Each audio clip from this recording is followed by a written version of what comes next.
Warning, the following program contains adult language, adult themes, and spoilers. Viewer discretion is advised.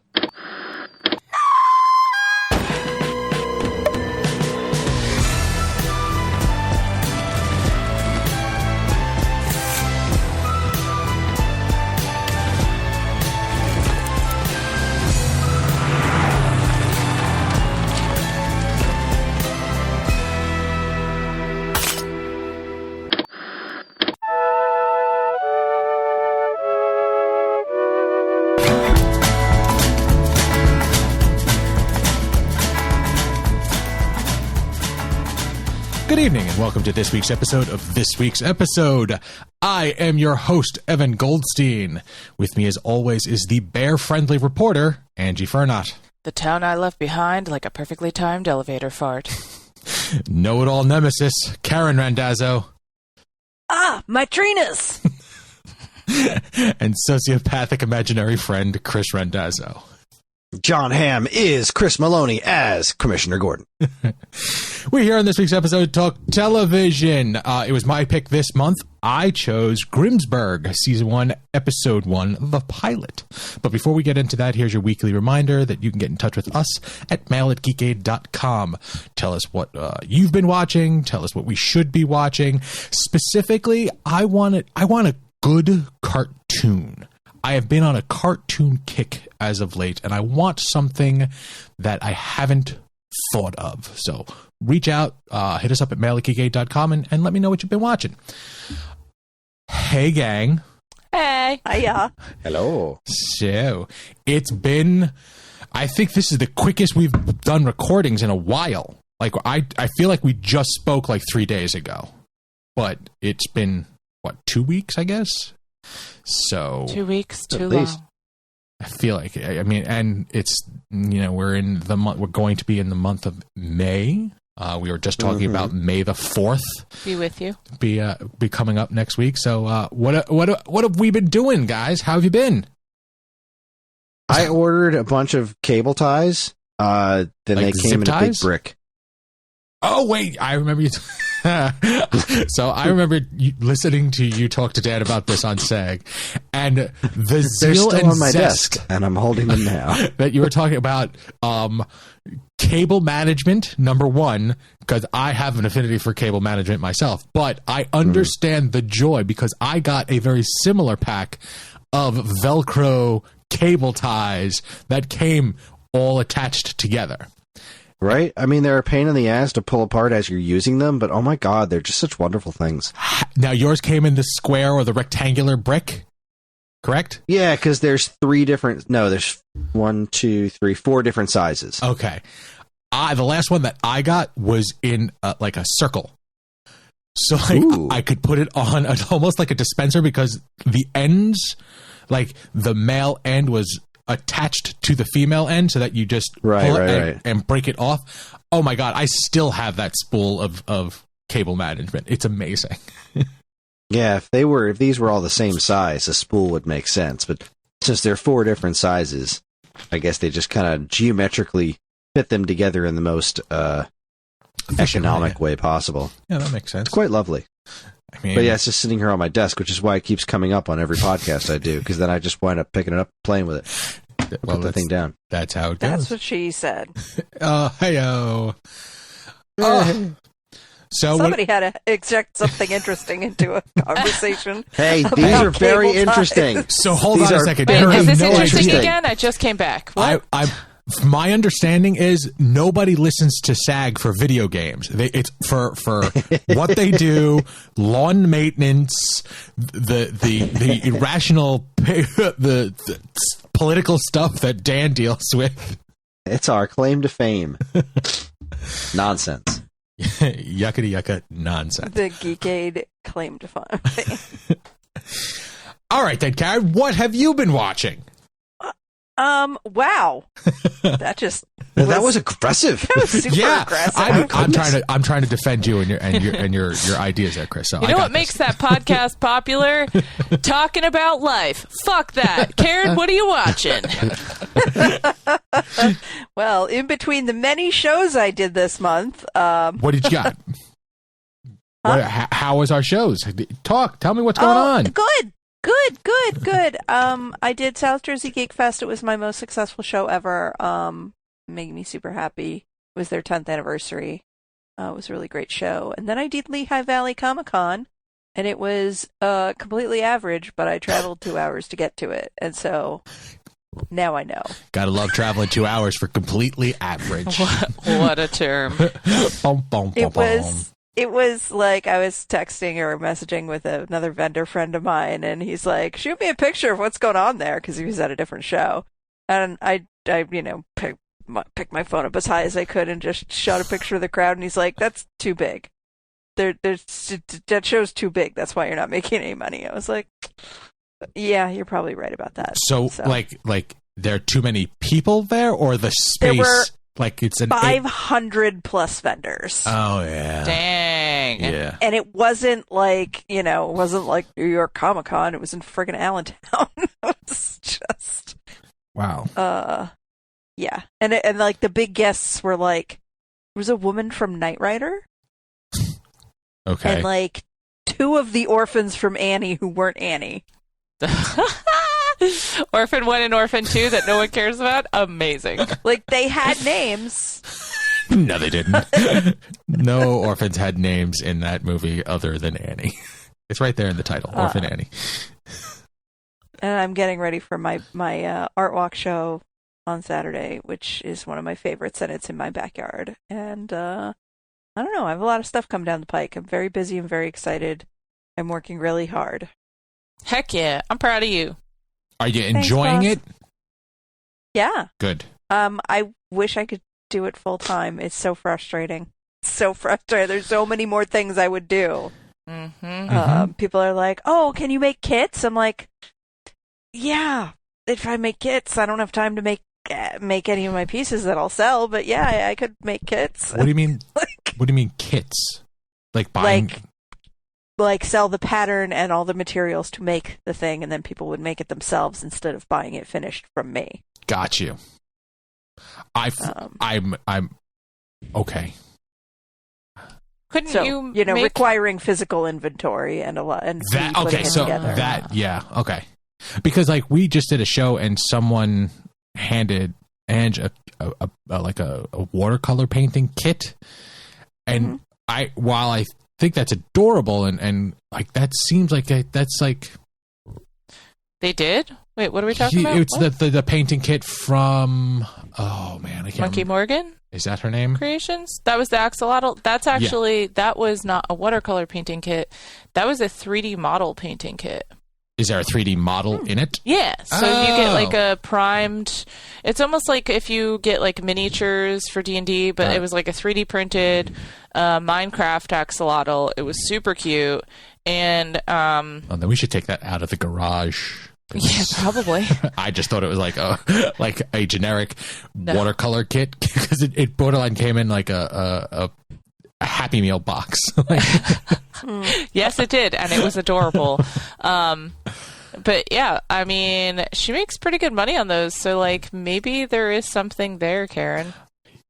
I don't know. I'm sure there is. Like, I want to. It's not that I don't want to. I don't know. It sounds like you don't want to. No. Shut up.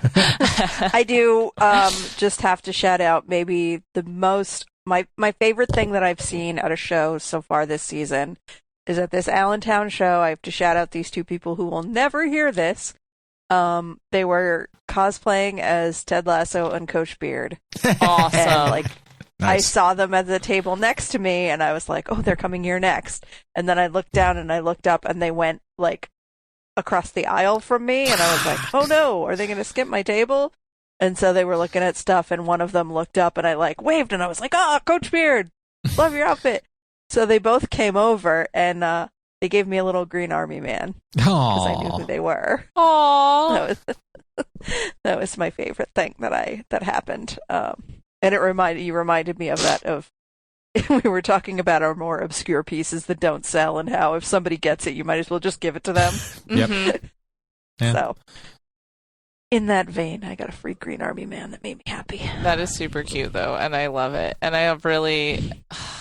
that's the stuff that I'm here for, though. Like, That's what I love about shows. I'm actually waitlisted right now on Heroes Con, which is like the biggest show that I usually do, and I've done it 3 times now, and this is like the most applications they've ever had for artists, and so I guess I waited too long because I, even as a returning artist, got waitlisted. Yeah. Oof. Yeah, so Sorry, sis. it's okay. It's just like I like hearing that you're doing multiple shows and markets and whatnot, because we've been working on that a little bit here, and I'm To finding some success. You've been doing. Yeah, like I'm finding that I do well, and now it's like it's one of those things where this weekend I'm glad I have off because I have to do so much prep for next weekend, but then like I have a show next weekend, I have the weekend after that, and then I have a weekend off to prep for Carolina Fear Fest, which I'm really pumped about because that's my first like all horror show. But I have had no time to prep inventory for these events. Like it's really hard. I don't think people fully appreciate how much goes into having Show to work prep. full time and have a life and then make stuff. Yeah, and prep. Yeah, absolutely. Like, that's what I'm saying about, like, I wish I could do this full time. Like, if I didn't have to do my job, Yeah. I would do more shows. I opt out of doing things because I can't be working every weekend. Mm-hmm. It's just, not sustainable. So, And it's for multiple reasons. It's wild because a lot of people that attend shows don't fully get it, that smaller vendors. So like we'll be set up at a show and I try to do as many things with Angie's art to sell it without her having to do something extra to it. So I'm having transfers and decals and stuff, and I'm trying to make shirts and books and whatnot. And like, granted, that's a great source of income, and someone, will pick up a book and it sells, for $20. But after that I don't have the buying power to buy 40 books to have them sitting there waiting. When that one sells, it's me getting on Amazon, trying to find the best deal, then getting the decal, from another company, and then that all takes time. Then once that time is done and the stuff gets to us, then it takes the effort to put it, to actually build the product, to then fold it up, put it on a table, and then 3 minutes later, it's knock on wood, gone again kind of thing. Mm-hmm. And it's tough for a lot of smaller vendors, especially when we are trying to, especially at larger shows, trying to keep up with the places that have buying power. Like, Tea Turtle sells a bajillion shirts at a show. They're just regular snarky art shirts. That's it. And there's some traditional artists somewhere in that show trying to do the same thing without that, world of support behind them, trying to, just make their way. So I'm just glad that, your shows are working out for you, because Thanks. it gets tough. We fully understand. Like, what was this last show that we did? Make Wilmington Weird. Yes. That was a good show. I loved that show. That was an example of like, when a show is good, it can get rained out and people still come. And that's exactly what happened. Awesome. And like, yeah, man, what's crazy to me is we do a show called Crafts and Crystals Fair, right? And then all these people will come out all the time. It's like almost the same group of people every time. And it gets pretty like If it's not the same people, it's a representative of the same thing. Yeah.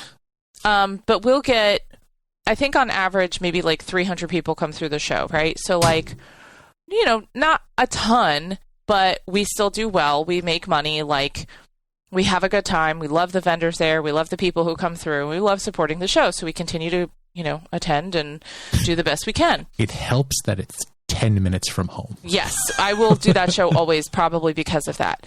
But one of the things... I have a show like that. Go ahead. She understands that. Oh, okay. No, yes, just that I have the show that I'm doing this weekend is in my backyard, Yes. so I'll always do it. Exactly. Yeah.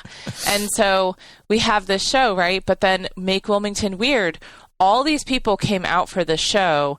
And one of the things that was interesting is it was in this like closer to downtown venue, and people were like, oh my God, I've never seen anything like this in Wilmington. And I was like, yo, half the vendors here are literally from this Crafts and Crystals Fair show that I do. Like, what are you even talking about?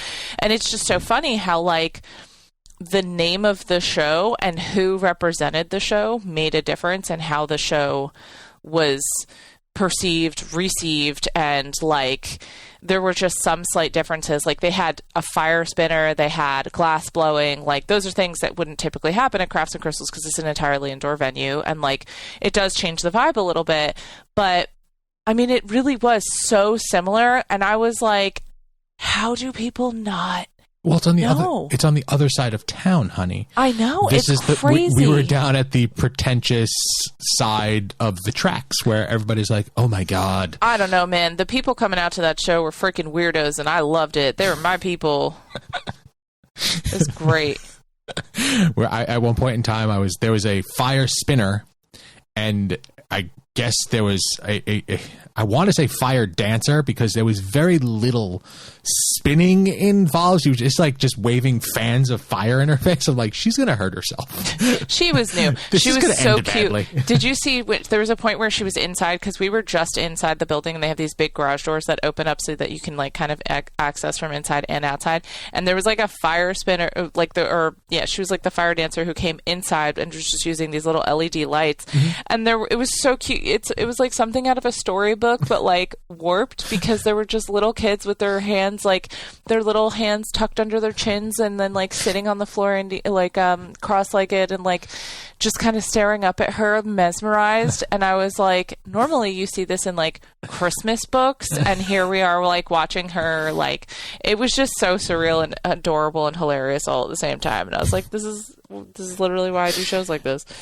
Right next door to us was a cotton candy vendor. Mm-hmm. And he was a young guy, and he's great. He was really trying this show, but he's gonna have to tone it down just a skosh because he's gonna tire himself out at a certain point, because like he was getting, I'm gonna say 12 feet away from the cotton candy dispenser. Oh yeah. So there was like this ribbon of cotton candy that was going to the stick that he was, twirling up, as opposed to just like people like, ooh, ah.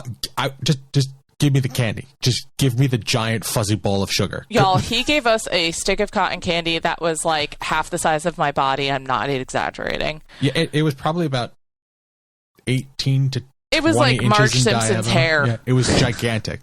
And and that came about because he had no line. So he was just building one and building it for no one. And then he finished whatever sugar was left, and he turned to me. He's like, "You want it?" And I'm like, "No, absolutely not. That's far too." And then before I can finish saying that, she jumps in between and is like, "Yeah, I'll take it." And I'm like, "Oh, that means I'll take it." So she ate a bunch, I ate a bunch, and then we passed off at least half of it to another human being. I loved it. I loved everything about it. I'd do it again. Yeah, I know you would. But that was a great show. We had a good time. We did well. 4 stars. I mean, the rain was rough, but yeah, it is what it is. But, yeah. But y'all, like, this is the thing. Like, this is how we get out and socialize and like do stuff. Like, I don't know, man. I don't know what you and Dan talk about sometimes, Chris, because like I know like Dan's doing his thing and you're doing your thing, but unless I'm like out at shows and attending like things in the community, I'm like, I don't know what to talk to people about. Like, I'm so awkward. I'm like, do you like Star Wars? Because I don't. You want to talk about it anyway? Let's go. Like, Dan and Chris have an innate ability to talk about nothing. It's beautiful. For a very long time. It's absolutely beautiful. It's a glorious relationship. It's beautiful. It really, really is. They've also known each other forever. Yeah, but you think they'd be done by now? Like like you think they would be finished? You guys just babble. No, it's not. There's always a concise conversation, and it varies so wildly. It's beautiful. It's a beautiful, beautiful situation. That to me is babbling. That's what I do with my friends. All right. So, anybody else got some fun topics, or should we just dive into television now? Okay, good talk. I was going to just say that Kris had Ellie home for Take Your Child to Work Day, and it was kind of adorable. Oh, that's so sweet. You guys, that's adorable. Did she tear the place up? Did you get fired? No, she helped edit a theater near you, though. I'm scared to ask what that looked like in reality. No, it was fine. Okay. It's just like I told her what to do, and she did it. And, she helped me write social media posts for SAG today and picked a picture for Throwback Thursday. It was a good time. Nice. I want her to write my social media posts. She came upstairs and edited like 3 documents with me, and she was like, "Your job's more fun than Daddy's." And I'm like, "What? Well, fucking shit." What? Absolutely not. Listen, Karen, she's a Disney villain, therefore she likes all of the stuff no one else does. Child, so wrong. This is just how literally it goes. part of my day with her was watching an episode of the cartoon I'm going to talk about on the show tonight, and she still thought editing documents with Mommy was more fun. She's crazy. She's crazy. I love it. Oh. All right. All right, so I guess we could talk about television now. There we go. I guess. What do you got, Karen? I'm sure there was something else to talk about, but damn if I... I real quick will just talk about Called Midwife, because that's really all I've had time for in my life. It's now season 13? Jeez, you crazy. What? Have they not gotten a hold of this woman yet? It is 1969. So lots of historic things happening. The moon landing has happened in this season. Okay. Which it was like so weird to me because it was part of the episode, but it was not the main part. Like Call the midwife on the moon. Call the midwife on the moon. Call the moonwife. Like, I guess because it's a British set show and like the moon landing was an American thing, it just wasn't like everybody was psyched to watch it, but it wasn't like the focus of that episode. It was just like, well, we got more babies to deliver. Oh, and like later we're gonna watch the moon landing on TV. It was kind of neat to see like the perspective, because you hear when you like absorb pop culture about the moon landing, it's usually like about the moon, like the people who work at NASA and the actual astronauts and maybe their wives back on Earth or whatever. But like to just see it from the perspective of people who don't have anything to do with it and are just observing it as a historic event was kind of neat. Interesting. That's different. Never thought about that. Kids that were like, just kids at that age, like watching it with their parents, and they grow up to be like adults probably around our parents' age, given when this thing is set. So that was neat. There's one like completely like they still have lots of, they're like it's medically historically accurate. Like things are coming up that, were just known about then, that like are, commonplace things that we know about pregnancy and giving birth now. So it continues to be like interesting in that way. There's one absolutely bonkers thing that is happening, which is there's like one of the midwives married this I don't know, I think he's a lord or something. He's a rich guy. He's got some cash. Got it. He was widowed. His wife, I think she died in childbirth with their second child. So like he initially came onto the show as like just another dad in the whole like situation, but then like he ended up falling for one of the midwives, like, and this took years. Ridiculousness. But like, I don't know if he is related to Lord Grantham from Downton Abbey or what, but he like lost all his money. And they didn't really explain it. They were just, he inherited this company from his dad, and he like took, business risks, and none of them paid off. And it kind of came out of nowhere. Like all of a sudden, they're like, they remembered this character existed and needed something to do with him. So they were like, oh, we know, we'll have him lose his fortune. So, Damn. but he's like, and he's been hiding it from his wife the whole time, which Okay. I guess makes sense because like misogyny in the 60s and whatever. But at the same time, it's like pretty contrary to this, how this character's behaved. Like, he's been a pretty like decent dude this whole time he's been on the show. And then all of a sudden he turns around and he's like, nope, I'm gonna like hide this. I'm gonna be masculine and hide this shame from my wife, and our whole family is ruined now. And then she finds out about it and she tries to help him like find a new job or whatever. And he just is getting pissed at her, like that people know.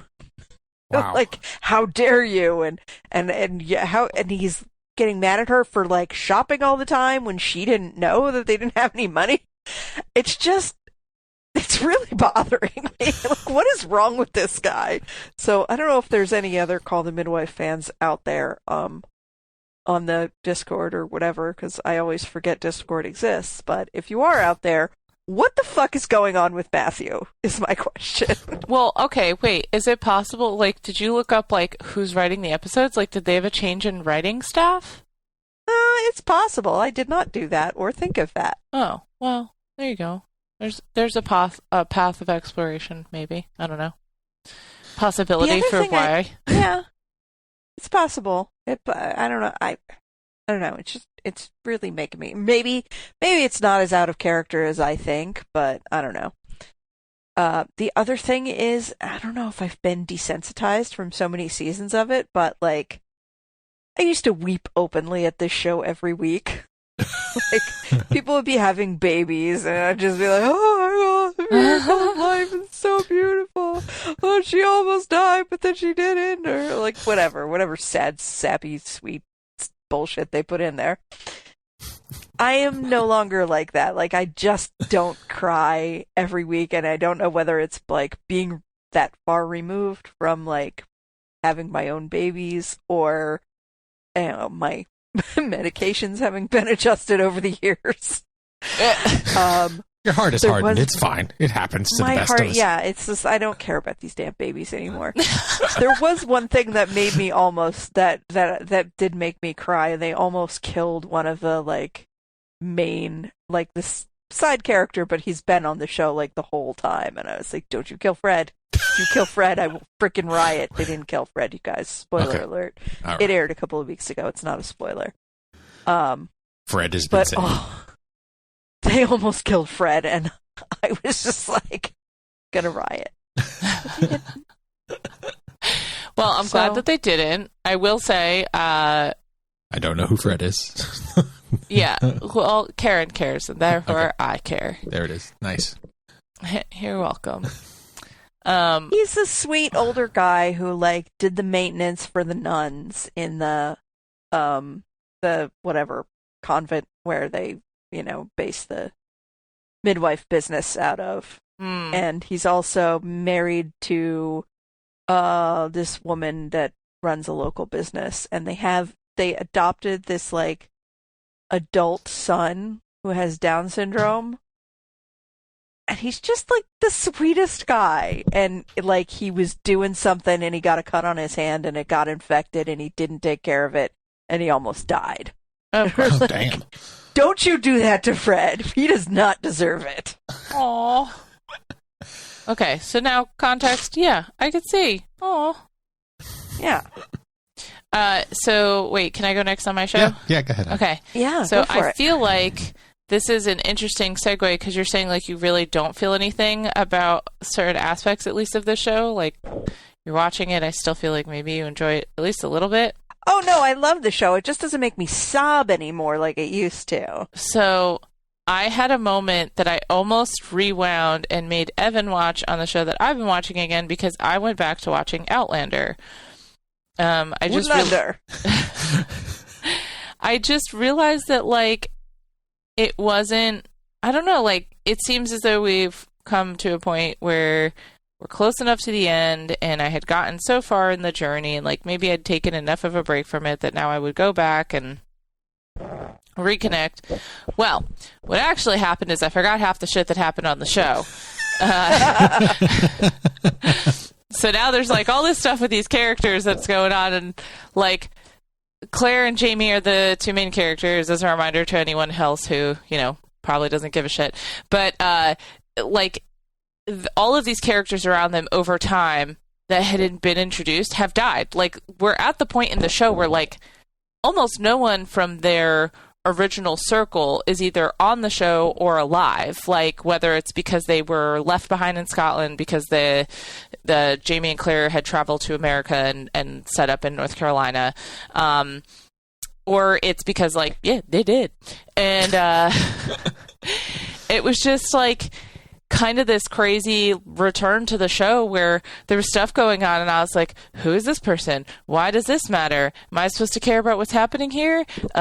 We're still waiting for the point in the plot where there was supposed to be a fire and they were going to die, and that hasn't happened. And it finally freaking happened this season. Spoiler alert, they didn't die. The fire was started early, and therefore their deaths were avoided, thus changing the possible future, but not enough that it seems to have caused any real problem. So, you know, time wibbly wobbly, timey wobby. But I feel like that's a different show, but I don't know. I don't know. I learned all of my time travel things from Doctor Who. I don't know what you want me to tell you. So basically, the thing that got me on the show, though, was, like, I've been watching this, and half the time it's just on in the background. I'm like, well, the scenery is pretty. But I do still really appreciate the chemistry between Claire and Jamie. And there was a scene recently where Claire was just mourning all of the loss because her daughter had come back in time to warn her about this potential fire because they had been doing research in the future where you know, Claire's originally from, and just trying to better understand the life that her mother might have lived in the past. And then they found what appeared to be a newspaper article reporting this fire where Jamie and Claire would have died. And so she freaks out and she's like, this cannot happen, like, as if it matters, but whatever. So she goes back in time to warn her mother, and many, many things happen. She ends up getting stuck in the past, but Roger, the person that she loves, like, ends up coming after her to, like, be with her, and he's like, you know, I don't want you to go through this alone, blah, blah, blah. Well, after all this, they had, like, 2 kids in the past, and then one of the kids had a heart defect that required them to go back to the future. Marty! Still Sorry. A thing.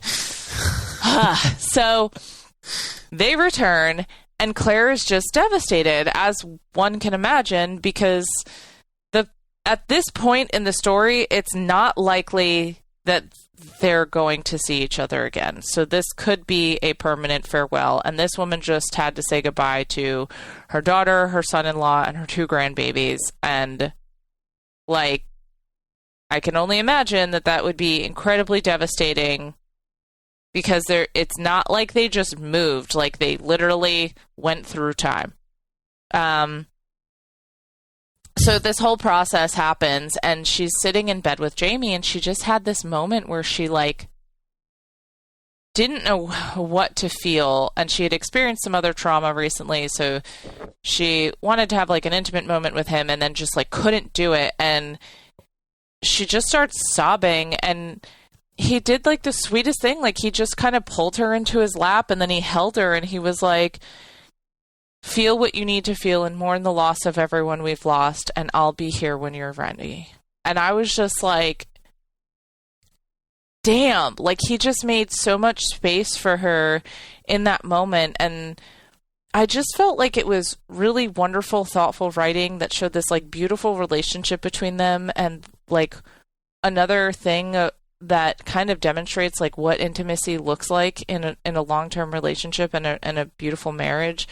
And it felt so appropriate for these characters, but it was just like, I've been waiting for her to be vulnerable with him for so long in the show. Like, that was the thing that frustrated me previously, because she wasn't opening up to him, and that was not normal, I guess. Like, I don't know. She's always a little resistant to it as a character, but, like, it just felt frustrating the way that she was going about things. And then I felt like she was finally managing it with him, and the way that he was there for her was just incredible. And I don't know why it hit me the way that it did, but it struck me in such a way that I had to tell Evan about it, and then I went back and wanted to rewatch the scene, and I don't know, there was just something beautiful in the writing. So I think that the nature of the show has changed a lot over time, and the characters have grown and changed with it,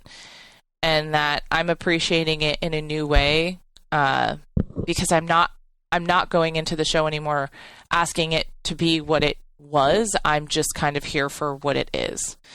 So, yeah, I'm surprised at what I'm enjoying, despite having no fucking idea what's going on half the time. So it's great. I've only seen a little bit of Outlander, but I have one question, which is, I know that there's some time travel because, like, I don't know. It's the premise of the show. Right. I know that she went back in time. Mm-hmm. And I know that there eventually is some returning to the future and whatnot. Mm-hmm. Do they, I guess, figure out how the time travel works? Because they seem to be able to go back and forth at will now.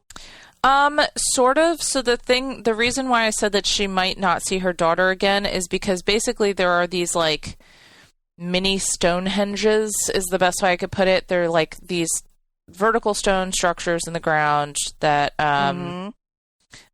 that's where Claire traveled through the very first time. And right. I don't actually know, like, now that I know how the stones work, I'm curious to see if they followed the rules that first time. But basically what it is you have to have, like, a precious stone, like a gemstone of some kind.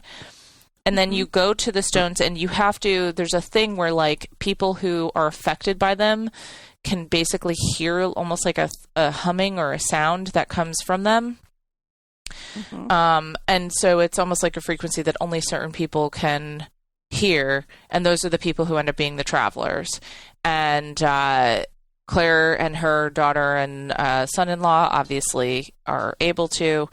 And in order to travel back and forth, you have to use those precious stones. And when you travel, those stones are basically absorbed in the journey. It's almost like the toll. Mm-hmm. And that's part of the reason why it's unlikely they'd be able to go back and forth, because, you know, they cost money in all times. And the only reason they got access to some of them in this most recent scenario was because they were able to barter some things and were gifted another.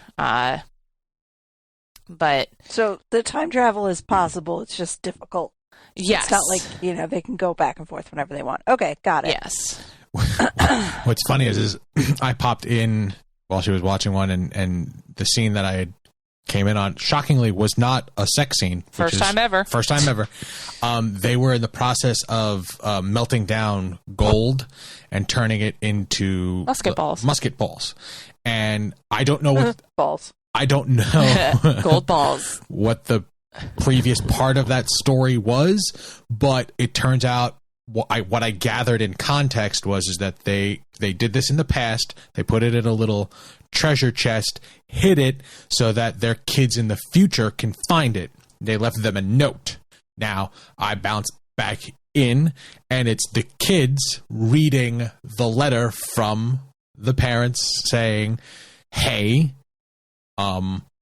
if we left you a surprise, if you need it, there's riches. Just, you know, if you need it, it's there." And then both of them look at each other and go, "You know what?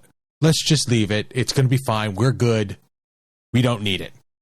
Then I leave the room, come back maybe a half hour later, and they've just bought this giant castle. The roof needs repair. Like, I walked away and they were fine. I came back and like, yeah, we're gonna need that gold. Like, we need that gold now. Like, damn. Yeah, I will say that's one of the things I'm not as interested in, that like part of the story. I really do like seeing how their lives are in the future just by comparison to the past, because they've now reached the point where they're in the 70s. But I'm bothered by, first of all, like, these two characters left the past and then it just like fast forwarded. Like, the next scene was just them like being okay and being in Scotland. And like, the thing about the stones is that they transport you like in the same geographic location. So they should not, or I guess if you think about where you want to go, they do take you. So maybe they had focused on wanting to go to Scotland, but like, they're in friggin' Scotland in the future. And I don't know how they got there, because they left in America. And like, it's just, you just spent at least 2 to 5 years. Nope, they have like a toddler. They spent at least 3 to 5 years like in the past. And now they just like, boop, back into the future. No one's asking questions. Like, you're just suddenly okay. Like, you had weird ass freaking clothes on and no money. Like, how did you even get anywhere? So I have questions about that. I don't know if it's something that I have to be patient and they're going to address it, because right now it doesn't look like they're going to. Right now it just looks like they showed up in the future, they're cool, and then they went to freaking Lollybrock and they're like, we're going to buy this place. Like, are you? How? Why? With what? Suspension of disbelief, honey. Yeah, but like, that's the thing. There's certain parts of this where I can't, because and again, I've been away from it so long that like, maybe I should have suspended more disbelief in the past too, or maybe I was more forgiving. But I'm looking at this now like, no. It just doesn't make sense. Yeah. So that part, not loving it. But like I said, their storyline, I'm just more interested about like seeing like how the history has like traveled into the future. Because I think as a person who, you know, is living in the present, who often wonders about like historic buildings and landmarks, or like, I live in a modern city, but there's old structures. And I sometimes wonder, like, I love those books that's like an assembly of photos. It's like, this is what this place looked like 100 or 200 or 300 years ago. Like, that's really cool to me. And I will try to imagine how something could have evolved and grown. And oftentimes I can't even like really compare like one street, like the streets now, to what it might have looked like 100 years ago. And so I think this show kind of engages me in the sense that it's playing on my curiosity about the stories we tell ourselves about a place and its history, and the stuff we don't know, because these are characters that were in that building in the past and know how some of it, how some of the scars were given to the space, essentially. They know its histories and they know its stories because they literally lived them. And I think that that's really, really cool. And that's what's hooking me. So I'm like, I haven't suspended my disbelief, but I'm interested enough in that part of it that I am intrigued. And I just wish sometimes that like, I don't know, I think that's why somebody would write a series like Outlander, because it is that wondering of like, what do we really know about the history of a place or an object that we find? And when you go to a museum, for example, and you look at all these things and you don't really know what you're looking at, it has no context to you, but it could have been deeply meaningful to someone else in another time. It's really hard to wrap my head around. And I think that this show kind of creates a context for that helps fulfill a part of me and my appreciation and wonderings, if that makes any sense at all. Yeah. Yes, it does. Yeah, wacko. Yes. Yeah, I guess like, you know, when I was a kid, I went on a trip to England and I had no comprehension of anything. Truly, I didn't really know the history of the space I was going into. But I remember being there and being like, it feels like it was almost as if the history was tangible. Like it was like a real feeling when I would be in some of those spaces. Like you could just feel the age of a space. And I don't mean that in like a woo-woo-y thing. I think it's more of like a, you know, just looking at things around me, and my brain is sort of translating like just how different the architecture and maybe the things that I was seeing would be from like, you know, my home in America. But I'll never forget that feeling. And I think it has piqued a curiosity in me for probably the entirety of my life that has made me want to explore more places. And this show, like, I feel like this show has some comprehension of what that wondering is like. I don't know. I'm weird. The end. All right. Thank you, hon.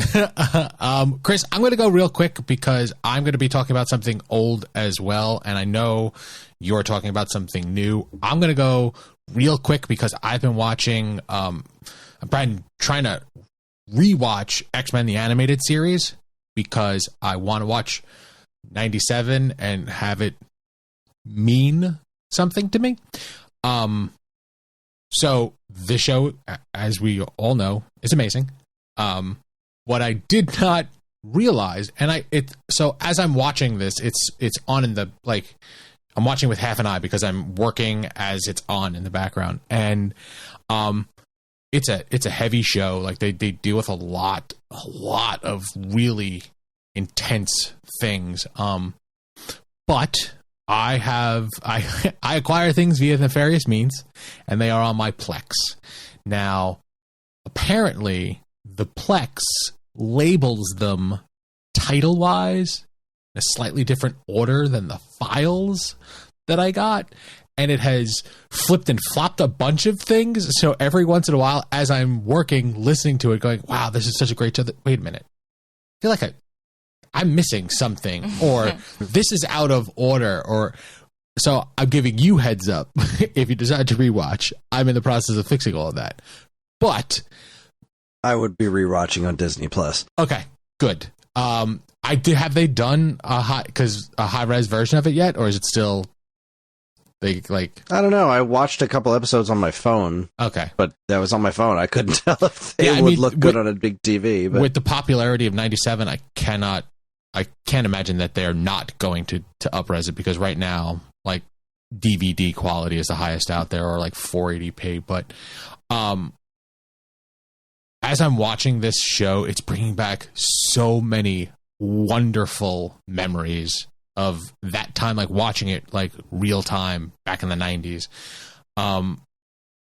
Like today, I think it was today, it was either today or yesterday, I watched the episode where the Beast is helping a blind girl get her sight back. Mm-hmm. And I was like, oh, this is heart-wrenching. And like the savagery of her father, because he's a mutant and not like just intervening, and her like falling in love. I'm like, oh my God, this is a child's cartoon. Why are there so many feelings?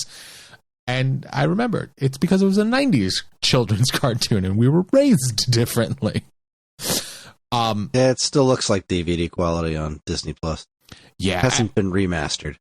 Well, and I don't know if they're going to or not, but I mean, my Facebook feed is filled every week with X-Men 97 stuff, and I don't want to dive into that without at least some sort of refresher, because, like I said, this is there's a lot of heavy things dealt with in this show, mm-hmm. and it's wonderful. I've been like, I gotta be halfway through season 3 by now. Like, it's just cruising by, because I mean, of course they are short episodes, but it's like 2 to 5 part storylines. Like, it's a very rare occasion where it would be just a one-off, and even those one-offs are like the when they go to Mojo Joe. No, it's not Mojo Joe. Mojo Vision, or like where they Mojo World. Yeah. Mojo World. That's it. Like, that was a one-off with like, for all long shot was that like, they were pulling from so much like X-Men lore for an animated series that was geared towards younger people. It's so well done. So yet again, everybody needs to watch. It kind of buckled down for season 5. prepare for some disappointment. Well, and that's the thing. Like, I remember season 5 being not great, but it's leading me to, in essence, season 6, which apparently has, for all intents and purposes, been great.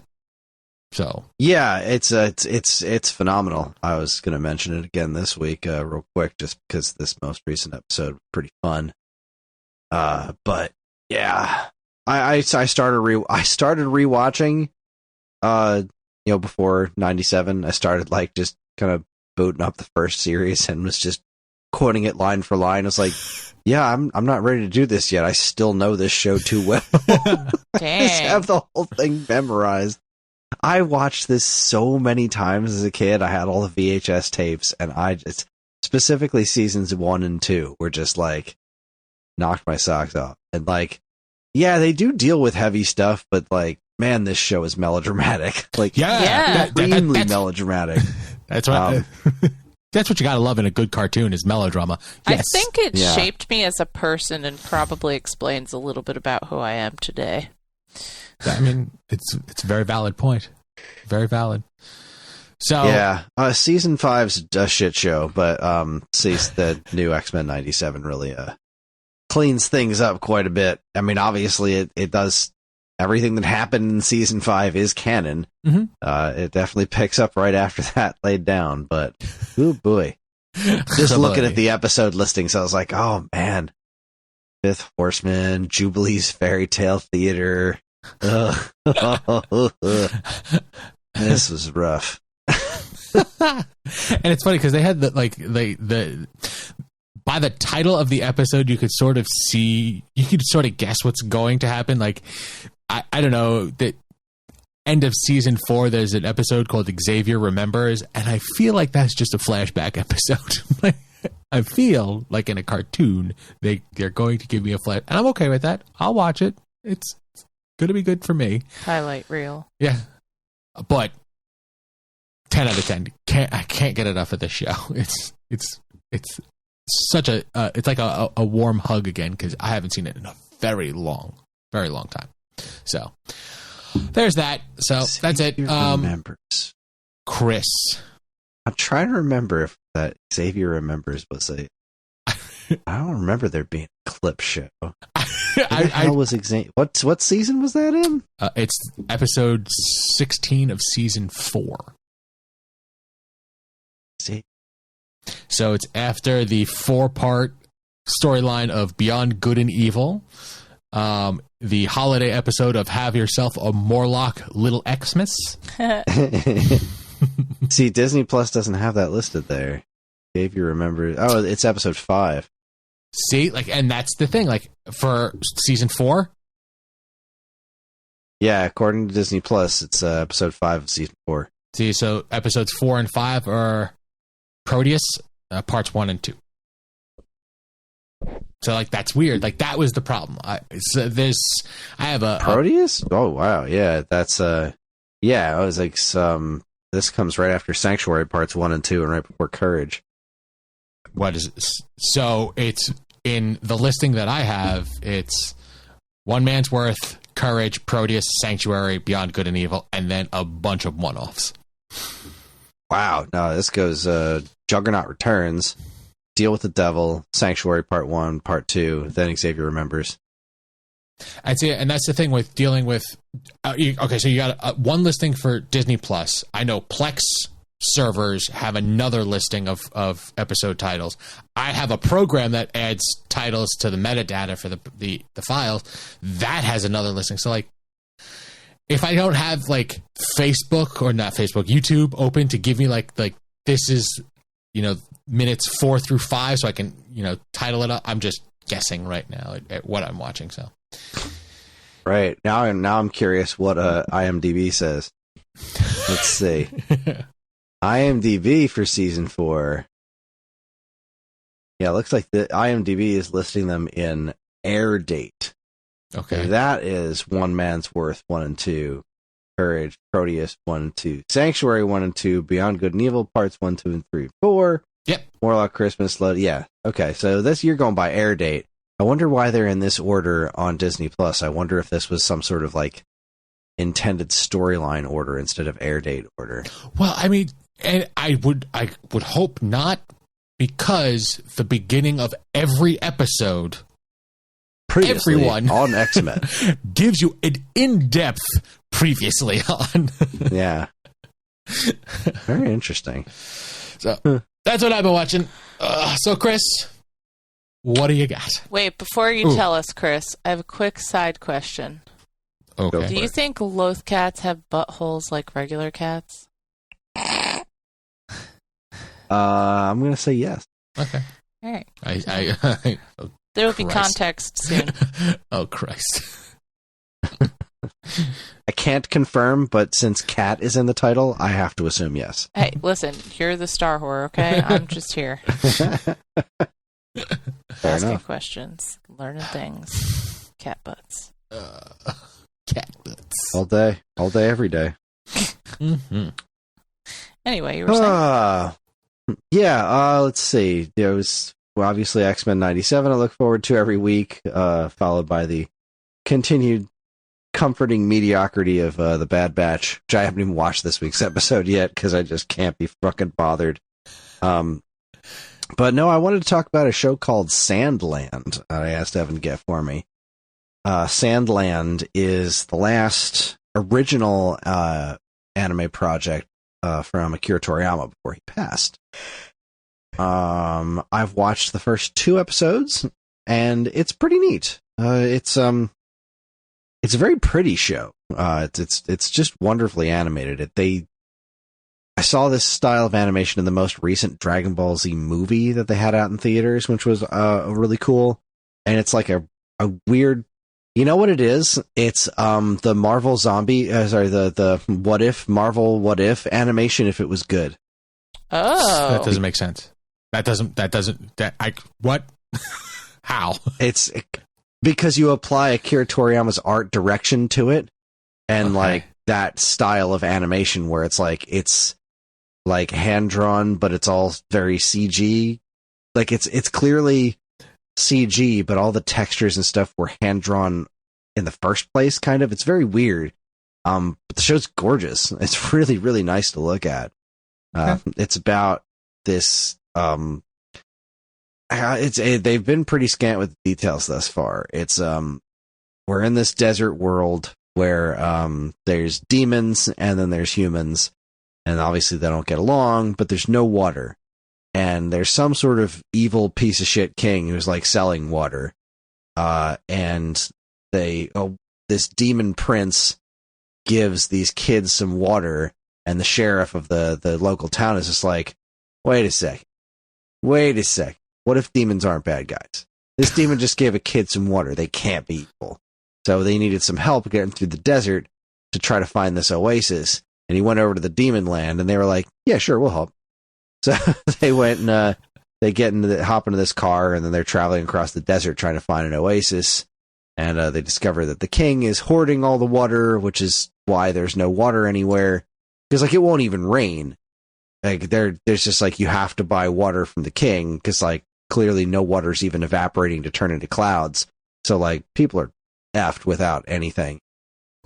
And the demons and the human dude are working together to try and get through the desert and find this thing. And the action sequences are great. They hijacked a tank. The little demon prince guy is a strong fighter. Got typical spiky hair Toriyama art. It's nice. I don't have a ton to say about it, I guess. Just after 2 episodes, I wasn't blown away by it, but I'll probably stick with it. I don't know how much I will stick with it because I'm still very slowly working my way through the original Dragon Ball, which is, you know, I'm scratching the Toriyama itch, but like, man, it's fillery. I'm in my least favorite point in Dragon Balls when they're fighting the Red Ribbon Army. It doesn't make any goddamn sense. What is this show on? Because you asked me to get it, but like I'm seeing it's listed on Disney Plus and on Hulu. Yeah, it's on Hulu, which technically is in Disney Plus now because they merged Disney Plus and Hulu. Okay. So if you have a Hulu account, then you have access to all of your Hulu stuff through Disney Plus. So yeah, it's currently airing on Hulu. think there's 2 episodes left in this season. So it is a current show, like it is still going on. It's brand new. It's brand new. It is still ongoing. It's based off of a manga, which again, I'm really not sure what is happening with all this stuff since Toriyama passed, because he was kind of in charge of Sandland and the upcoming Dragon Ball Daima show, and I don't know who's taking over for him or what any of that really means, because he does have a pretty specific writing style, I suppose. But yeah, I guess we'll find out. So far, so good. Cool. But okay, so wait, you said this is the last thing he worked on. Did he have a complete? Did he have a plan for this? I guess. I'm not sure. I know it's the last original thing he worked on. Okay. As far as I know, it's the last original thing he worked, because he also is working on a new Dragon Ball show. So I'm not really sure how far he got in any of it. I'm not really sure how far the Sandland anime is. Because I know they're releasing a game, a video game based on Sandland real soon, and they just the company, I think Namco's working on the game, and they just shared on Twitter for the people who are working on the game that what Toriyama saw of the game before he died, he thought was really cool looking. Okay. So is the game cell shaded? Have you seen imagery for it? Because I keep seeing different. I have to assume it is. All right, because I keep seeing 2 different art styles of the same image. It's like them in the what looks to be like a Jeep, and it's one is very animation style, and then one was cell shaded. And I did not know, because I have not watched this at all. So apparently the manga was from 2000. So the manga he did a long time ago, and then the anime series. Huh. Yeah, I can't say I know enough about it to say for sure. I just know that it is that's the video game. Where is the information on Sandland, the anime series? So many questions. And it's it came out of nowhere. I look at a lot of video or television and movie sites, and I hadn't seen anything about this up until the point in time you mentioned it, and there was 10 to 11 episodes available, so sort of snuck under the radar. Let's see, it looks like on the anime was announced in 2022. Okay. Yeah, I'm not entirely sure. Maybe I'm not sure what his involvement was in this now. Maybe I'm wrong about this as far as Toriyama's involvement or how much he worked directly on the anime. It does certainly smell like his style, but it is adapting his work just from 20 years ago. I don't know. It's going to take some research on my part, but it's an interesting show. Not crazy amazing or anything, but I heard it gets real good, so I might stick. There you go. I mean, it still sounds like, especially being the fan that you are with DBZ and everything else, it still sounds like if it has the essence, even if it's not entirely him, it's and honoring his style and his work. So, right. Yeah. You'll probably have a great time. I want to hear more about it later, though. There's your homework. Yeah. Report back. Let us know. Let's see. Toriyama. Okay, let's see. Final 7 episodes comprise the story of Angel Hero, which Toriyama newly wrote for the series. Toriyama also named the 2 arcs and designed new characters. However, he died before the anime premiered on March 1st, 2024. Okay, so he did work on this series, but he died before it actually. Bummer. Okay. Oh, excuse me. Very good. Well, I just looked at the picture that you just sent. Very funny. Very cute. All right. Well, I think that about wraps the first half up, unless anybody has anything else that they want to touch on.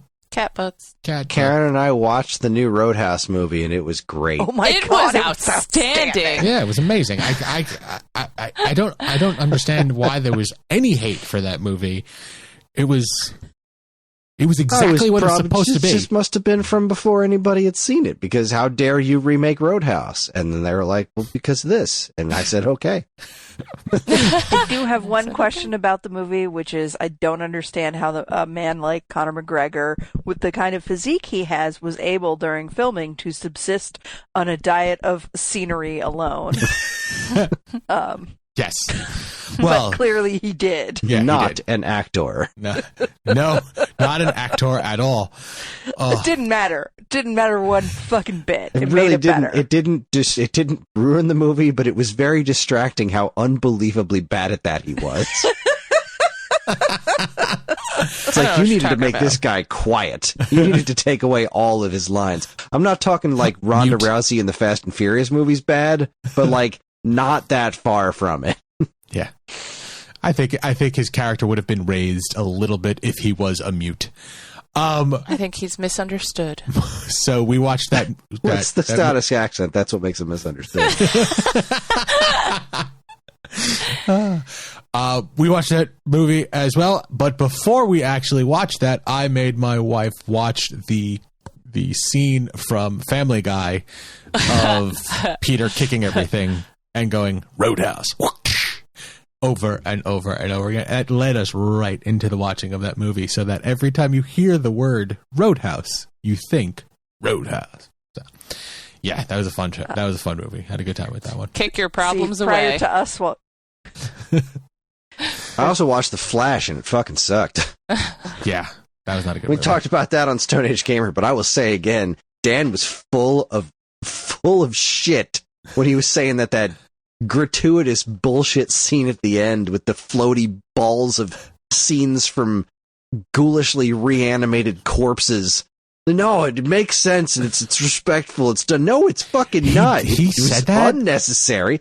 He did. He said it. We said it made sense within the context of the movie, and it was actually good. It was fucking stupid. It didn't make sense. It was completely unnecessary. It was 1000%. Hey, look what we can do. And they didn't do it well. So here's the thing. They didn't do it well. They really fucking didn't. It made sense for that movie, which made zero sense. You see? Like, it made sense in that it didn't make sense. Sure. Yes. Like, why not? We've come this far. Let's just do a bunch of dumbass shit. But like, as I'm watching the movie, I'm thinking, okay, so the whole point is that they accidentally created a world without a Superman, so they're going to bring all the worlds with Superman back. Oh, no, they didn't do that. No, okay, this is just here. And there's Batman too, and other versions of this is just stupid. This is just awful. What it was is whomever was behind the creation of that scene had just finished watching the first Deadpool movie, where they do the car flipping and the bullets going through things. Like, they got that and they went, oh, we need to do that. And that was the whole first scene with babies and microwaves and whatnot. And then they were which was at least funny. Like, at least that scene was entertaining. They still kind of had me in the beginning of the movie. And then like just they just really lost me. They were going over the books, and they were like, and when I mean books, I mean like the financial books, not the comics, because don't be thinking that there's any of this story in any comic anywhere. No. They were like, hey, you wrote an extra zero for the special effects budget. Do you want to just use that, or do we want to give it back? Use it? Okay, we'll figure it out. And then they made that. That's what they did. Hey, you know what 15 people know about? The Nicolas Cage Superman thing. Those 15 people are going to think this is really fucking rad, and everybody else is going to be like, is that Nicolas Cage in this movie? What? Okay, listen, I just want to point out once again that sometimes there are really great things, and sometimes there are really bad editors. So, like, you know, maybe this is one of those scenarios, or maybe we should just remember DC doesn't make good movies. They don't. And was that a Snyder movie? I'm sure it was in the Snyderverse. Oh, I believe his stupid universe fingers were on it. Like, let's bring back Michael Keaton Batman and fucking kill him. Okay. Okay. Sure. And George Clooney walks in the end because we really needed to be reminded of the George Clooney Batman. Like, what are you doing here? What are you doing? The last shot of the Flash is this fucking tooth falling out. It was a long way to go for a really not funny gag. God damn, like that movie was the bad. context of that movie was, you see what we did there? Check this shit out. Isn't this awesome? Look, it's Christopher Reeve. No, it's not. Okay, and what Okay. and what would he have to? What the fuck would Adam West have to do with any of this? I just want you to What know are you that doing? right now it sounds like you're describing an episode of Family Guy, and I really have to say It's close. that maybe really that close. that might have been the point all along. We're angrily talking about it, so they have won. Is that what you're saying? Maybe, or maybe it's just the fact that like they got high and were like, "Yo, Family Guy is the best show ever. Want to make a movie?" And then they Even had they did. That's the only thing I can think of to justify the existence of this movie. People with too much money. I just hope that whatever James Gunn winds up doing takes its time and actually focuses on making good movies instead of like just making all the movies they can. And then at some point we get a season 2 of Peacemaker. Yes. That'd be great. Wow, way to tie that back into television, Karen. High five from across the country. Good job. All I want is to get Henry Cavill back on The Witcher. Is that too much to ask? That's not. Oh my yes. god, please! Yeah, it's not only is that not happening, but it's but fucking Witcher's over. canceled. Yeah. Did they cancel? We're getting we're getting the It's season. Netflix, of course they fucking canceled that's it. right. We're getting the season with the new guy, and then that's it. It's toast. It's done. It's over. They killed it. They killed it. Sons of bitches. Zack Snyder killed my Henry Cavill Witcher. Fuck him. Zack Snyder. The guy's a ruins fucking everything. hack, man. No, he's not. He's the Apparently greatest his- film.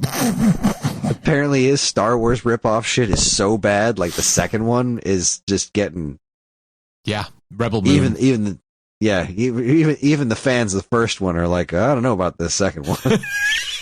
I don't know. Fucking hack. They keep throwing money at him Why did you say that name? because it's a really common name. Do you remember that meme thing, whatever, that they would do where it was like Matt Damon? I feel like this is like Scott Snyder or Zack Snyder. Like he's just a piece of shit and everyone says his name real weird and everyone hates him. No, that's the thing. Not everybody hates him. Everyone should hate him then, okay? That's Everyone the should. problem.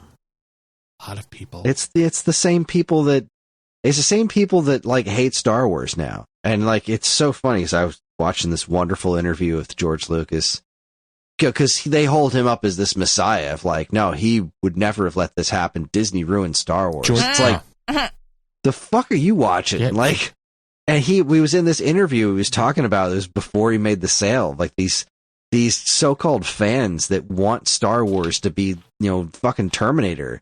And he's like, no, it's not. It was never supposed to be. It's supposed to be lighthearted and for kids. Don't take it that seriously. Just don't. There are Muppets, for Christ's sake. I mean, really? But that's what these people want, and that's what these people want out of like. That's why they love these Snyder movies so much, because everything is dark and brooding and serious. Because that's what real people are like. Real life, serious Superman. So gritty. Guy who dressed up like a bat. He's serious. Very serious. Well, a guy who dressed like a bat, that is serious. That I will agree with. Very serious. That's very serious. How dare there be comedy and levity in comic books? What? Sorry, what? No, that's not a thing. I'm not ready for that. I can't. No. You want to keep that shit serious and Batman go nuts. That's kind of the point of the character, but like the point of Superman is that he's the opposite. You tried to make Superman into Batman. Well, I like that's the all right. So it's the perfect example of the difference between good and bad comic book content. Okay, you look at like the movie version of The Flash. Okay, what they tried to do, and compare that to like the first couple of seasons of the TV show Flash. Like that was good comic book television because it teetered on that line of being mildly serious but still fun-loving and open and good-hearted, and like that's what that character was, or I should say is. Then it got shoehorned into a world that was so sad, so upset about everything, and it's unnecessary. It really, like, the most popular movies that DC has put out are the Peacemakers and the, what was that, the Suicide Squads and like those that anything James Gunn has touched know that they're what they are, kind of thing. Like, it knows it's comic books, funny pages. People have fun, enjoy it. Don't contemplate suicide by the end of it. The dramatic sequences mean a lot more in these kinds of situations when there's levity to bounce them off of. Yeah. When you have characters that are inherently somewhat silly, and when bad things happen to those characters that you've grown to like because of their good nature, that's when those kinds of things mean more. Mm-hmm. If Whatever, there's no light, I'll be over here waiting for Deadpool and Wolverine. Yes. I love it every time a trailer comes out, the way the internet picks it apart for the Easter eggs, and then the Liefeld Just Feet. Did you see that? Oh, Yep. Yes. That was fantastic. I spotted it before Chris did. She did. That's amazing. Glorious. Apparently, Rob Liefeld responded to it by posting a picture of his feet on Twitter. You see, Ew. like that guy doesn't get enough credit. That man loves fucking comic books. He loves that stuff. Yes, he may not be the best artist, but he did a lot for that universe and that world. So, all right, we have veered. So let's wrap this up. We're gonna Wow, some paper cut style train derailment, huh? Way off the rails. Where's Dean? That's Dean here? Speaking of deep cuts. All right. We're going to take a quick break. When we get back, we're going to talk about Grimsburg. Stay tuned.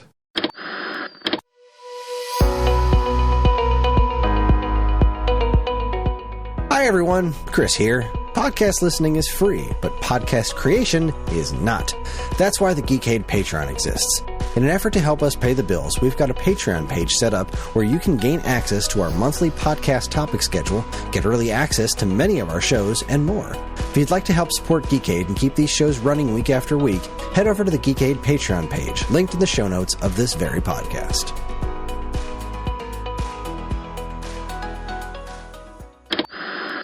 When you hear the words cross-stitch, you probably think of a grandma lovingly making a Christmas stocking, a picture of a lighthouse, or maybe a Bible verse with flowers. But that's not what we do at Shoot the Moon Stitches. We take the old-fashioned art of cross-stitch and pair it with contemporary themes and imagery to create striking works of art that make the perfect gift for anyone who grew up with the internet and has a wicked sense of humor and an appreciation for pop culture. From cult favorite TV shows and movies, to retro video games, to TikTok trends. If it's made you smile, chances are we've stitched it. You can shop our selection of art and gifts by going to Etsy.com and searching Shoot the Moon Stitches. For all your fun, feminist, fandom fiber art needs, visit Shoot the Moon Stitches.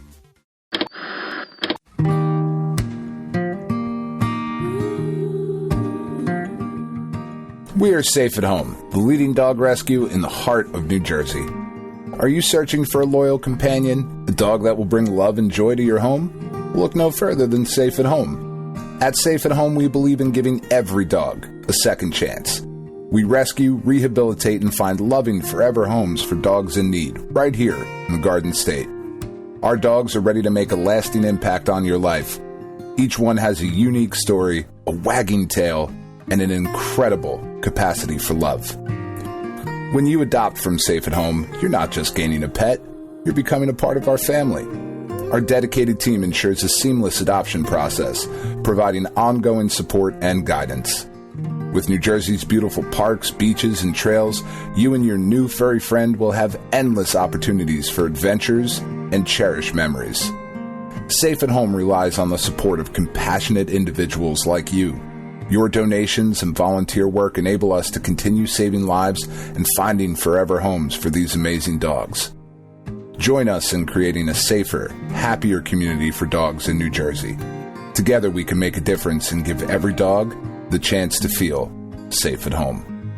Visit our website or call us now to learn about how you can be a part of the Safe at Home mission. Safe at Home, because every dog deserves to be loved and protected.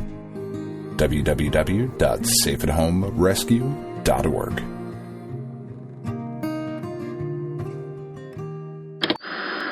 We are back. Thank you much for paying attention to the commercials.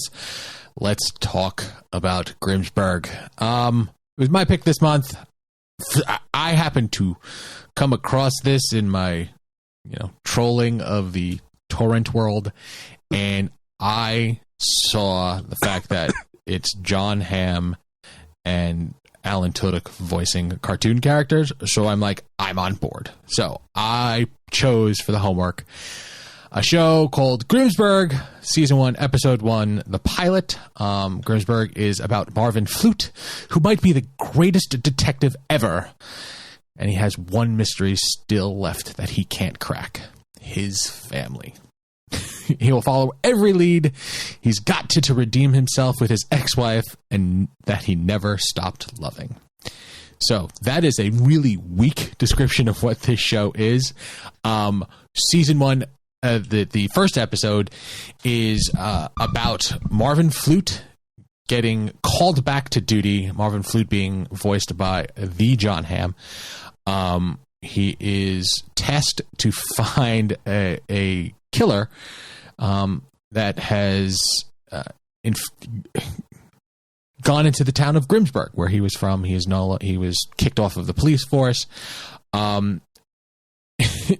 The ridiculousness of this show is beautiful. I enjoyed every second of this show because of the ridiculousness of it. John Hamm voices Marvin Flute, who is the lead detective. He has a wife and son. Wife who is a news reporter who was raised by by bears, voiced by Aaron Hayes, and his son Stan Flute, who has an amazing imaginary friend. Stan is voiced by Rachel, I think it's Dratch is her name, or the pronunciation of her last name. Yep, that's it. And so I can't remember the name of the imaginary friend. Okay, but it's voiced by Alan Tudyk, and the unfortunate part is the fortunate part is he plays two roles in this part. The imaginary friend of Stan, who is a skeleton, a sociopathic skeleton with flaming eyes that only Stan can see, and he also voices Dr. Rufus Pentos, who is Marvin Flute's nemesis, also his childhood teacher that he had arrested, but the prisons were full and they had to release him, and to run out his term, he had to go teach in the local high school. So yeah, I did not know what to expect when watching this show. I think John Hamm is a very dry funny, but a very funny nonetheless, and I will watch anything that Mr. Tudyk is in. Anything. I was very pleasantly surprised when watching this. I found myself laughing out loud a bunch of times, and then a couple of thinkers as well. But I know how my wife felt about it. We will chime. Do you? I do. We're going to chime back in. I'm curious because I always want to know what Kris thinks. So, guys, go ahead. What did you think? I was pretty excited to watch this show because I had seen the trailers for it. I'd seen John Hamm and Alan Tudyk, and it's like, all right, I mean, count me in. This looks goofy. Let's give it a shot. And I was pretty disappointed by it, honestly. I knew it. Wow, guys, I just heard him through the walls. I like the premise. I like the characters, like all their backstories, all the ideas here are great, and obviously the cast is great. I alluded to my joke in the beginning that John Hamm sounds an awful lot like Chris Maloney's Commissioner Gordon on Harley Quinn, but just not as funny. It's like the only problem with this show is the writing. Like the jokes, a couple things made me snicker, but I expected this to be fucking great, and so it was fine. A lot of the jokes didn't really seem to land. Everyone was acting the parts as well as they could, but just none of the jokes. It was all really great on paper, and then like in practice, it just didn't seem to come together in any way that really was worthy of the premise that it was trying to make happen, I guess. Okay. John Hamm, again, like they're delivering these jokes like as well as great as they could, and like some of them were like pretty funny stuff, especially toward the beginning. Like in the beginning, I remember laughing a bit more, and by the end of it, I was pretty disillusioned by it. I was like, man, I wanted to like this one. I did, but there was something about it that didn't quite land for me, and I was pretty sad by that because I really wanted to like this one. Karen. Who wrote it? How did you think? What did you think, Karen? Well, see, you let him go first, and we talked about this after watching it together, which we usually don't really do, and probably shouldn't have done because he said everything that I was going to say. Pretty much. I really did like the performances from everybody in this. Everybody is doing a great job with what they have to work with. Particularly John Hamm and Alan Tudyk, and who else? I feel like there was one other person. Now I can't think of who it is. I thought the cyborg partner, which is he was great. He was maybe my favorite part. Kevin Michael Richardson. Yeah, I think that's who that is. Oh, yeah. And the mayor was played by Jamie Camille from Jane the Virgin, who is a special place in my heart for that guy, and I just love whenever he pops up in anything. So that made me really happy. But yeah, the cyborg sidekick might have been my favorite part. Something about the way he was just like super positive about everything. It reminded me a little bit of something else that we then saw in an episode of Fallout that we watched right after this, which I won't go into too much detail because I think Chris will probably talk about Fallout next month. But it was Matt Berry's robot character from that episode of Fallout. It's like, this is the same thing. So not feeling but yeah, I wanted to like it more, but I agree with Chris's assessment that the writing was just not up to snuff. Now, granted, we only watched the pilot episode. Right. This could get a lot better because like all the puzzle pieces are here. It was just that one episode, the only one episode that we watched, just like not quite there yet. And it's Hun, go ahead. What? You tell them. You know how I feel. So I was sitting beside you whilst you were watching it. So I think I enjoyed it far more than everybody. I think I enjoyed it more than everybody. I think I enjoyed it far more than you two. I think I just enjoyed it a little bit more than you did, Hun. But go ahead. Yeah, I would say I did enjoy it. I felt like it was funny at first, and then it was. This is the thing I have a hard time with like all types of humor is when it's like joke, joke, joke, joke, joke, joke, joke, joke, joke, joke, joke, and then I realize like all of the like everything feels like a one-liner, and it kind of felt like when I watched Family Guy, it was like that, and it's a harder like kind of humor for me to appreciate sometimes. But what I would say is that I think the reality for me was that when we watched this episode, we watched it yesterday. I have had an exceptionally long work week, and I have been having trouble sleeping. And so when we sat down to watch it, I was so tired. So you were delusional. And I really feel like I was slightly delusional. So part of me was like I remember watching some of the jokes and be like, and I think I would have laughed more if I was like more awake, but that's all my brain had the capacity to give me. Which is funny because like you are absolutely correct that it was joke after joke after joke after joke. There was a lot of punchlines being slung at you, and granted they like not all of them hit. I don't want anybody to think that I thought this was a phenomenal show. Like I enjoyed it quite a bit because I concentrated on the jokes that hit. Like there was a point in time where Dr. Rufus was trying to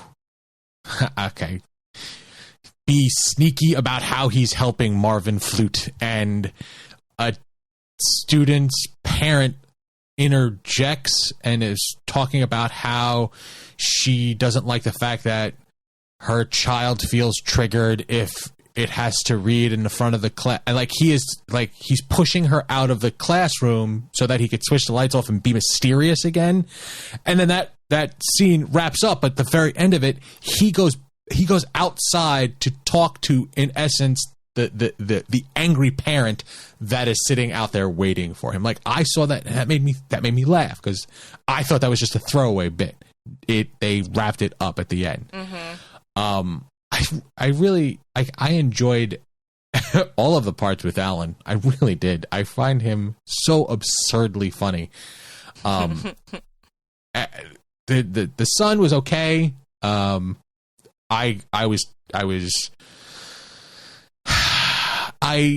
accepted the son's character on the screen because when the son's character was on the screen, so was the imaginary friend, which was voiced by Alan. Mr. Flesh. That's that what it was, Mr. Flesh. He was my favorite.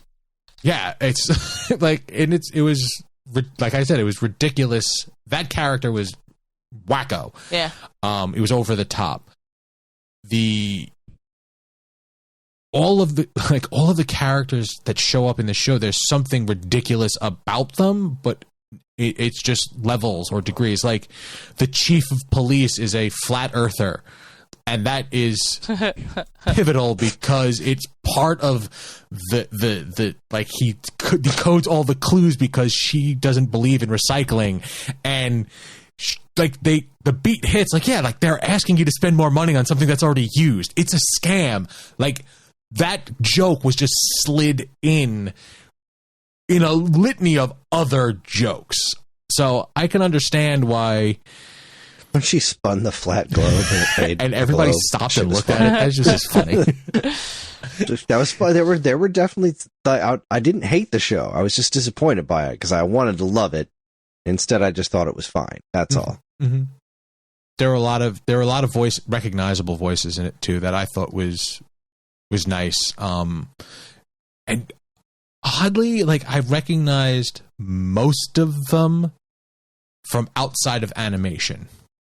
Like if I didn't know it was John Hamm, I would not have recognized his voice because he is putting on a character. But the son, if I didn't know it was John Hamm, I would have thought it was Will Arnett. Okay. There you go. I can see that. But like the police chief, her name is Wendy. Like Wendy McLendon, I think that's how it's pronounced. She's been in other things. She is from the police the spoof Reno cop 911. show. Yes, Reno 911. And like I recognize her voice. Like I heard that, I'm like, oh, I recognize her. And the mayor, I recognized his voice. Oddly, the people that I know mostly from anime, like I didn't know that the cyborg was Kevin because usually his voice is much deeper. Like he does gravel voice very well. He does sultry smooth very well, and that's not what this character was.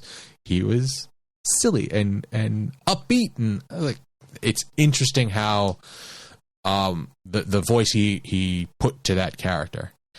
I don't know or how I felt about the wife. I feel like that was like an afterthought because they're hinging the show on him getting back with his family. I'm curious how her being raised by bears is going to, I mean, outside of the way she eats, like, I'm curious. When she jammed that entire chicken in her purse, I laughed. That was amazing. Well, I was like, wow, they really, somebody there must have met me. Yeah.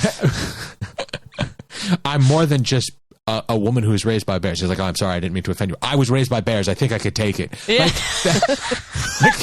That was funny. Yeah, that got me. That whole the interaction between those family members, because the son is so sad, so sad, and Marvin just being completely oblivious, like 98% of the time, and then wrapping up nicely at the end. It's like I'm saddened that I expected you guys to like this more than you did, and it was maybe it was because I had high hopes for it too, and I enjoyed it because I was not as I didn't have super high expectations for it. I didn't know what I was getting into, so I didn't even understand. I didn't know the premise. Like, I knew nothing going into this. And like I said, I think I would have had more fun if I had been more awake, but I did not I didn't dislike it by any means. Mm-hmm. I was just like I was laughing more at first, and then it was kind of like, okay.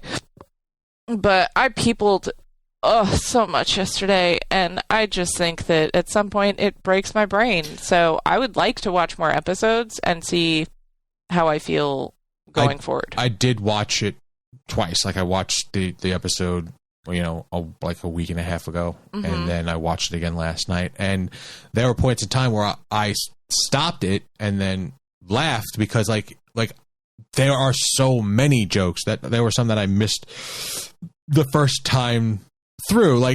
So as we're watching movies, if I see foreshadowing, I will actively say foreshadowing. And there was a point in time where Dr. Rufus kept saying the parent overshadows the son, because you keep saying that it must be important. I'm like, that's foreshadowing. He's foreshadowing. Like, I don't know. I enjoyed it. I will watch more of this because, like I said, I will watch anything. Alan Tudyk is a goddamn national treasure, and he does. Like, I fell down a rabbit hole of YouTube videos of him just seamlessly jumping from voice to voice to voice. He is such a talented actor that I guess it just made it better for me. Man, and I knew it. Like, as we were watching this, I said, Kris is not. I telling you, Kris is not going to like this show. Like, this is going to be something up, and I don't know what it is, but something's not going to sit right with him. And I'll try harder next time. You didn't make the show. Yeah. Yes, but I think about it. Evan really tries. I think all he wants in life, Kris, is for you to just like his stuff. I do. I do. A lot of times, Kris doesn't like my stuff, and that's hurtful. Yeah. He just wants to feel loved by you, Kris, and only you.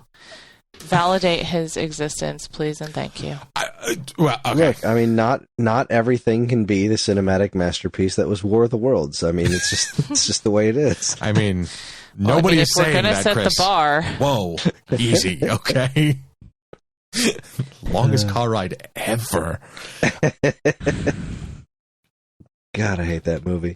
No, I didn't hate it. I didn't hate it, and I'd be interested to see where it goes from the pilot episode. Like, again, I have way too many things on my plate as it is to actually spend the time on it. But and that's the thing. Like, I was trying to find something for us to watch that would be like a snapshot enjoyable kind of thing, like something that we don't have to watch all of the episodes for or whatnot, and just find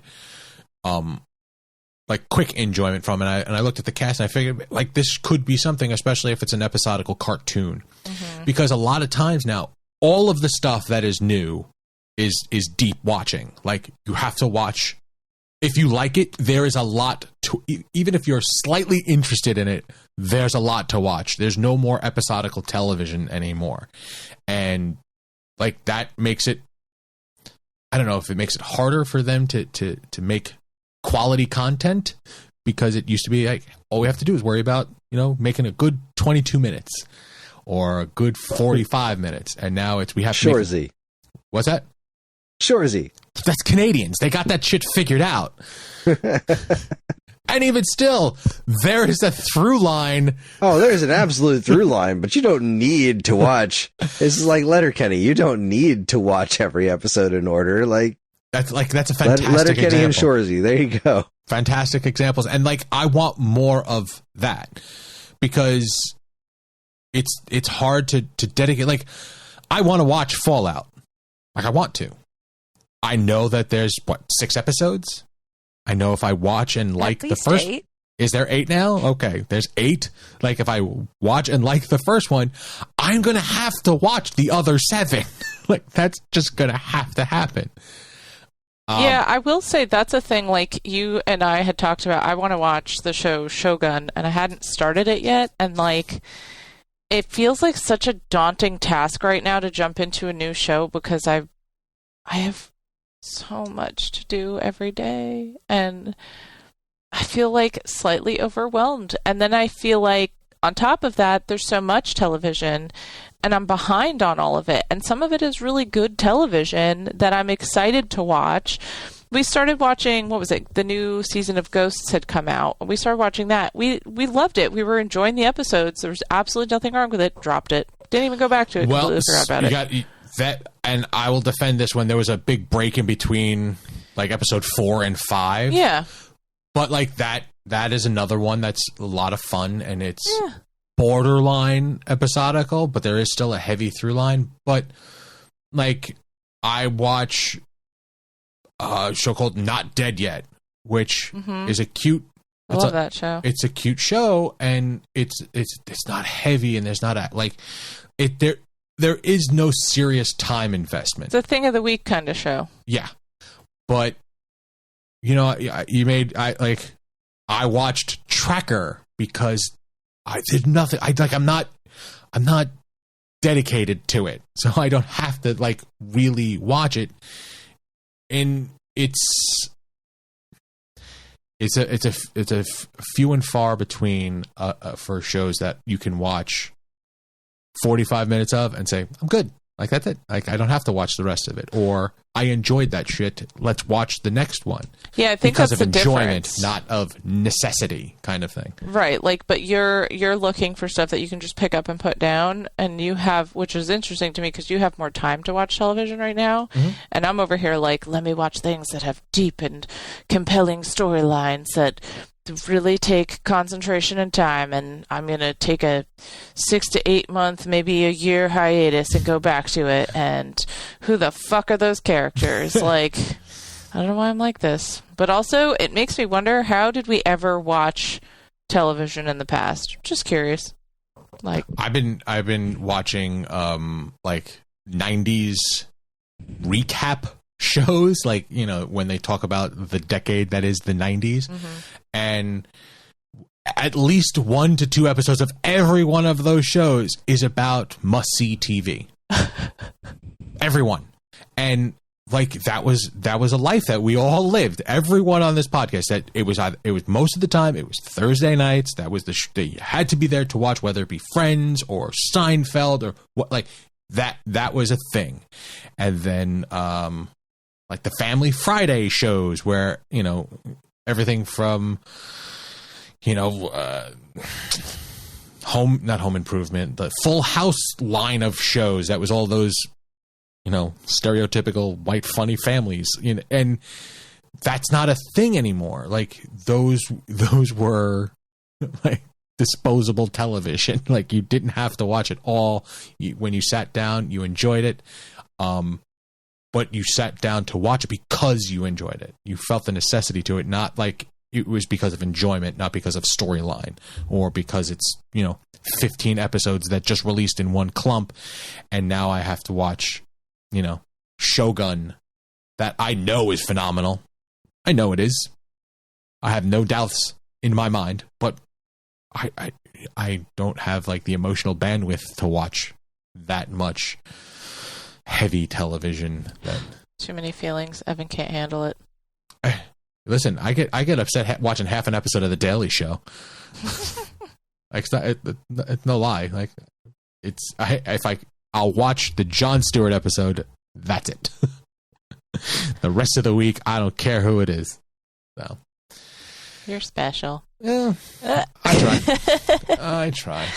Oh, well, it is what it is. Can't all be winners, as I say. So, all right. I think that's it. I'm sad. I wanted you guys to enjoy that. We did enjoy it. We just didn't love it. How about this? Let me rephrase it. I wanted you to love it. I wanted you to like it as much as I did. How's that? Fair enough. Good enough. All right. I guess that about wraps it up. This quick second half.